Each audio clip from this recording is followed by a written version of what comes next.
Hello, my name is Damon Leff. I'm the Director of Legal Services for the South African Pagan Rights Alliance. I identify myself as a pagan witch. I would like to thank the Reverends Hubbard, Lewis, and Hawke for facilitating this Pagan World Conference and for inviting the South African Pagan Rights Alliance to participate. Thank you.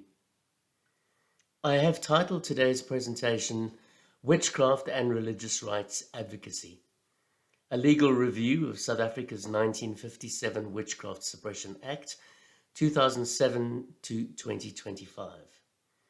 Please note that I will provide the text of this pre-recorded presentation together with an extensive bibliography on the comment wall of my page on PwC 2025's website. I do welcome discussion on the content, so if you have any questions, please leave them on the comment wall and I will endeavor to answer them as soon as I can. The South African Constitution is founded on three fundamental principles: human dignity, the achievement of equality, and the advancement of human rights and freedoms.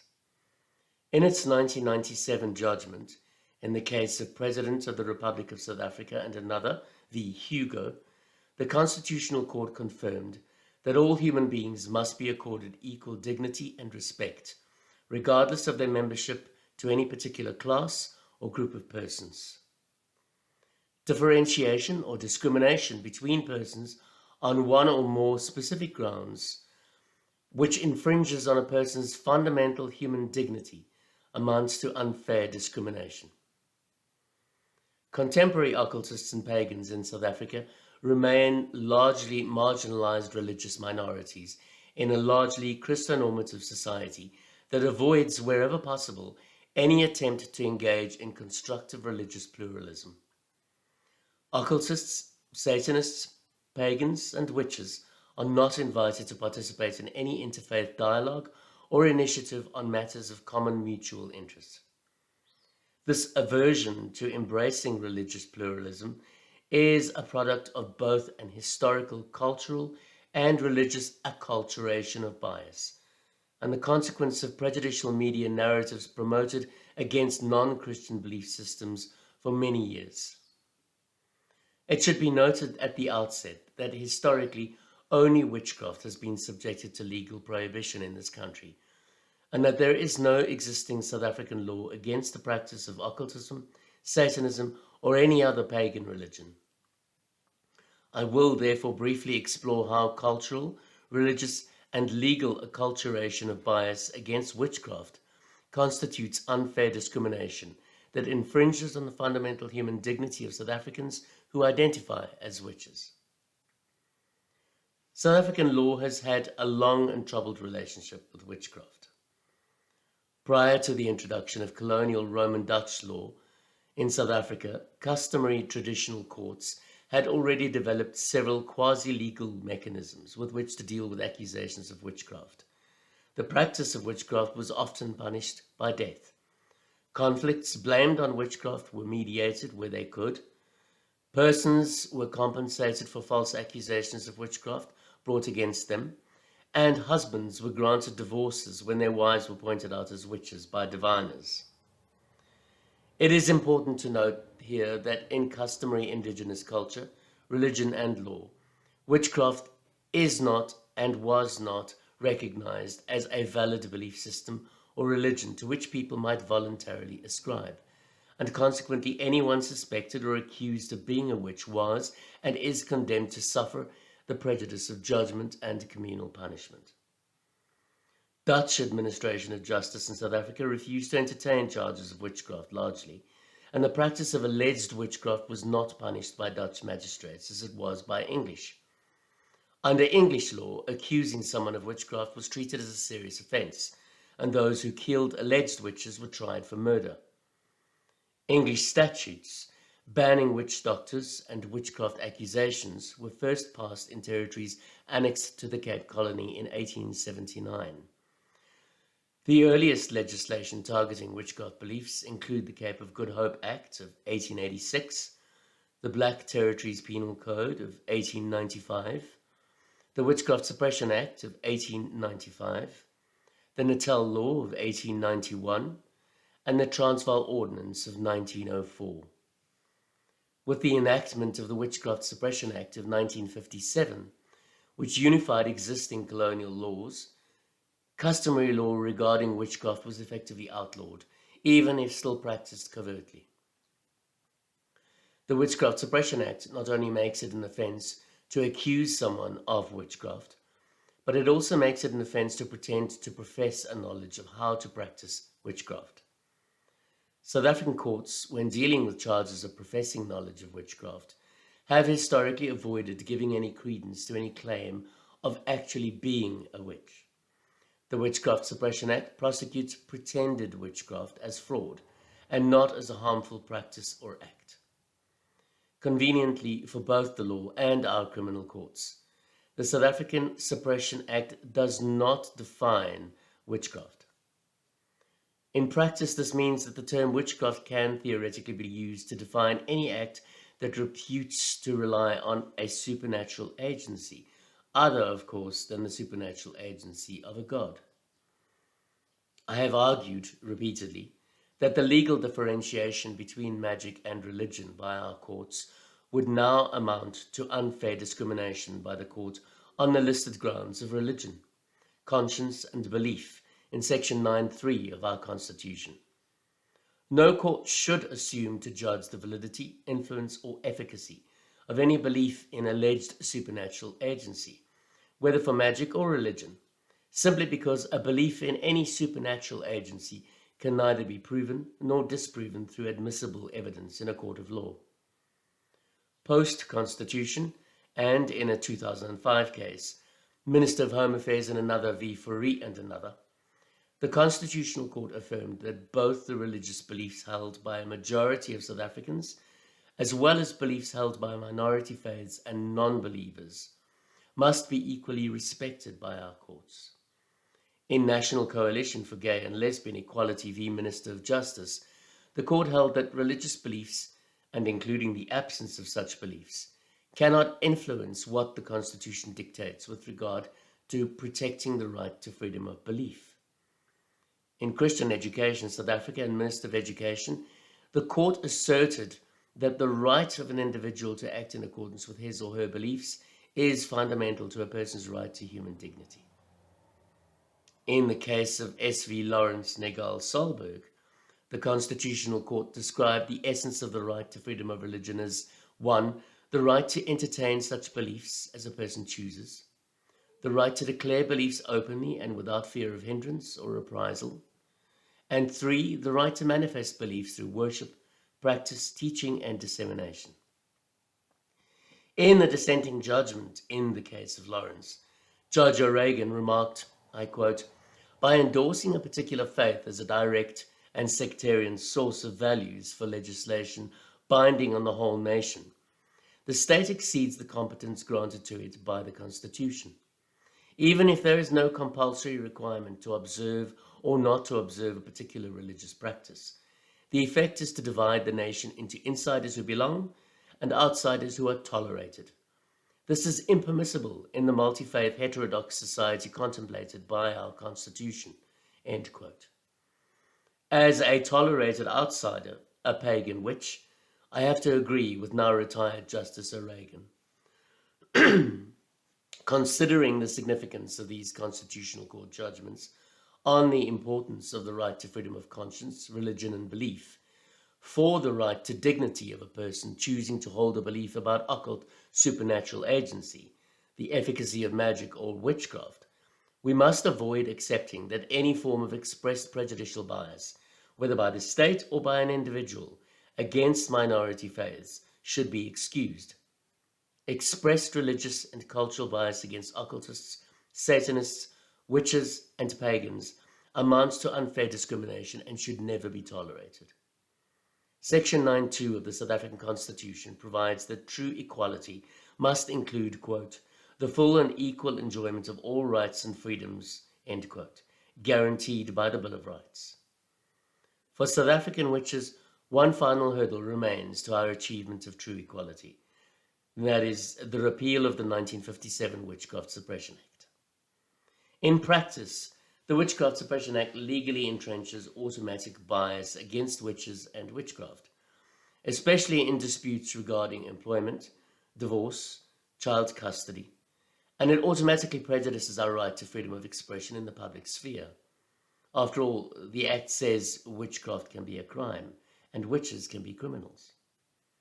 By prohibiting the practice of witchcraft, the Witchcraft Suppression Act discriminates against witches by denying to us, in practice, our constitutional rights to freedom of conscience, belief, and religion, the right to freedom of expression, equality, human dignity, freedom and security of the person, and our right to freedom of association. It also criminalizes identified practices associated with and practiced by both traditional healers and witches, including the use of sympathetic folk magic, the making of magical charms, enchantments or conjurations, and divination. And it is for this reason, in February 2007, that I requested the South African Law Reform Commission, on behalf of the South African Pagan Rights Alliance, to investigate whether Act 3 was inconsistent with Section 15 of the South African Constitution, which guarantees the right to freedom of conscience, religion, thought, belief, and opinion. Project 135, the review of witchcraft suppression legislation, was eventually approved by the then Minister of Justice and Constitutional Development, Mr. J. Radebe, in September 2010. In March 2011, the South African Commission for the Promotion and Protection of the Rights of Cultural, Religious and Linguistic Communities, the CRL Commission, publicly announced its support for the South African Pagan Rights Alliance's annual 30-day campaign against witch hunts. In November 2011, this alliance submitted a stakeholder submission to the UNOHCHR Universal Periodic Review, in which this alliance detailed ongoing human rights abuses committed by ordinary citizens against innocent citizens accused of witchcraft. In January 2012, the Commission for the Protection and Promotion of the Rights of Cultural, Religious and Linguistic Communities publicly condemned the ongoing violent victimization and the killing of elderly persons labeled as witches, and called on traditional leaders, community councils, and government departments to assist in deepening peace, friendship, tolerance, and respect for human dignity and communal cohesion among all the peoples of South Africa in pursuit of social justice and equality, irrespective of suspicions that would not be able to be proved in a court of law. In January 2016, the Law Reform Commission concluded that the Witchcraft Suppression Act's prohibition against identifying as a witch and professing knowledge of witchcraft was inconsistent with Section 15 and therefore unconstitutional. In September 2017, the United Nations Human Rights Council hosted the very first two-day workshop on witchcraft-related human rights violations in Geneva, Switzerland. The South African Pagan Rights Alliance was invited to attend this event. We submitted a written presentation. The workshop brought together over 100 UN experts, academics and members of civil society from across the world to discuss violence associated with beliefs and practices associated with witchcraft and sorcery. In June 2021, the United Nations Human Rights Council's draft Resolution 47, entitled Elimination of Harmful Practices Related to Accusations of Witchcraft and Ritual Attacks, finally, although indirectly only, acknowledges that witchcraft is not the mischief requiring regulation or prohibition. The draft correctly identifies the true harm requiring remedy, the human rights abuses which flow from accusations of witchcraft. The legal review of the Act has taken 28 years of protracted calls for public comment from individuals, secular and religious organizations, including innumerable delays in processing submissions and finalizing reports, indefinite delays due to staff shortages, and attention to other priority projects. I suspect there was a lot of bias involved as well. In every issue paper released by the Commission, it is recommended that the Witchcraft Suppression Act be repealed.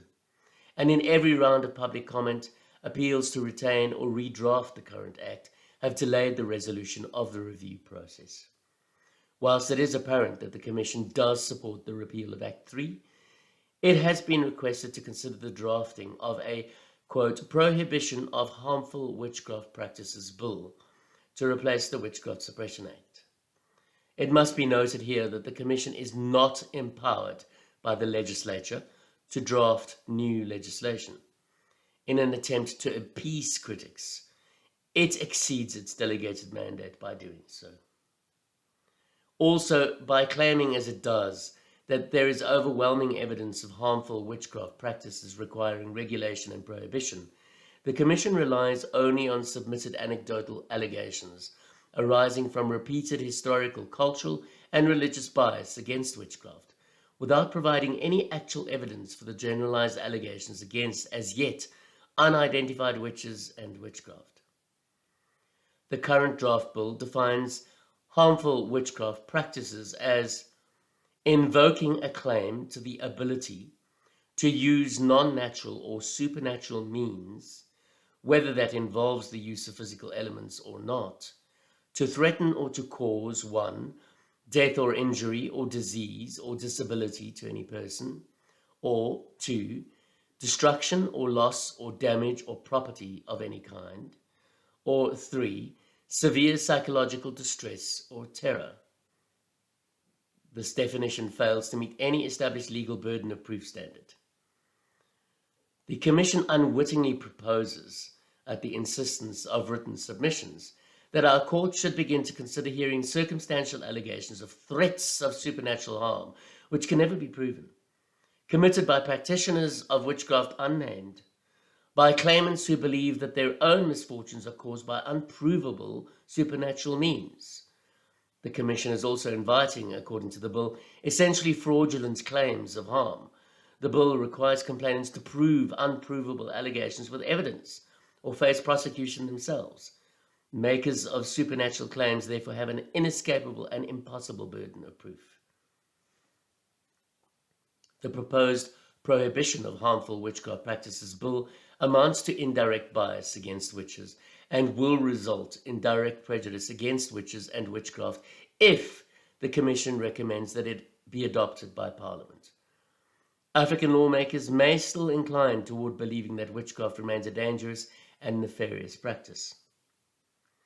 To address the issue of accusations of witchcraft, which inevitably lead to violent witch hunts, and against which SAPRA has publicly advocated since 2008, the Alliance has drawn the Commission's attention to the United Nations Human Rights Council Draft Resolution 47, Article 6, which reads, and I quote, "States should carefully distinguish between harmful practices amounting to human rights violations related to accusations of witchcraft and ritual attacks, and the lawful and legitimate exercise of different kinds of religion or beliefs, in order to preserve the right to freely manifest a religion or a belief, individually or in community with others, including for persons belonging to religious minorities."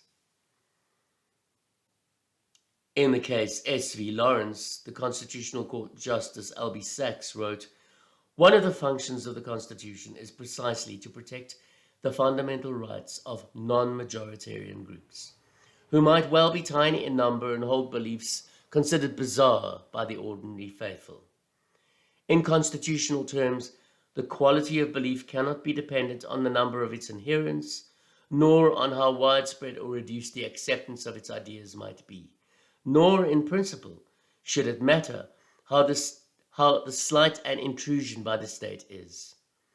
The objective of Section 14, the right to privacy, is to keep the state away from favouring or disfavouring any particular worldview, so that even if politicians need not be neutral on these questions, legislators as legislative drafters must. Whilst the Act has not yet been used to imprison self-identified witches who have publicly declared their religious affiliation, its existence continues to stigmatise actual witches in general as criminals in potentia. It does this by reinforcing negative and harmful stereotypical bias against witchcraft and witches, which ultimately serves to indirectly encourage witch hunts against suspected alleged witches. In practice and as a rule, witch hunts themselves target non-witches, individuals who deny practicing witchcraft and who do not self-identify as witches. In much of Africa, it is ordinary citizens, women, men, and children who bear the burden of prejudice and hostile discrimination born from centuries of bias against witchcraft. Attempting to suppress the widespread belief in the agency of witchcraft as a cause for misfortune, harm, disease, murder, and death won't stop people from continuing to believe that witches are malevolent and must be murdered. Prejudicial beliefs about witchcraft won't change overnight, but changing them must start with education, not with the suppression of access to the truth. It should be noted that since 1957, the existence of the Witchcraft Suppression Act has not prevented accusations of witchcraft against innocent persons. Preventing crime is not the function of legislation. UN Special Rapporteur on Disability, Hissa Al-Thani, once said, "One cannot legislate negative attitudes away, cannot draft laws to eliminate stereotypes, cannot remove from the hearts and minds of people the tendency to discriminate. But we can speak out. We can begin to eliminate negative perceptions and prejudices." It is my fervent hope that my legal advocacy for the recognition of the rights and dignity of South African witches over the last 28 years will eventually result in the final repeal of the Witchcraft Suppression Act and the end of legislative prejudice against pagans and traditional healers. In closing, I am painfully conscious of the very real and existential struggle facing Americans and United citizens right now. Please know that we are with you all in spirit and strength. Thank you.